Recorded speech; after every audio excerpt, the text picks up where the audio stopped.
Hey guys, Andrew here. Welcome back to another tutorial. In this video, I'm going to show you how to create your own personalized driver profile in the Škoda Kodiaq.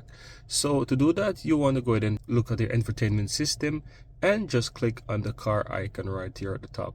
You will now see driver profile or driving profile. You click on that, and from here you will see a bunch of different profiles. You want to go ahead and look for individual right there and just click on the individual. From here you can now click on configure, and you can configure your own driver profile. As you can see, mine is already configured. Once you configure this, you don't have to go ahead and click on save. Just go back out and you will have it. And you can always select the driver profile from using the dial right here. This is very easy to do. You just press this until you see driver profile like that, and you will be able to basically select the driver profile. And once the driver profile is selected, you will also see it on your infotainment system as well. Quick one.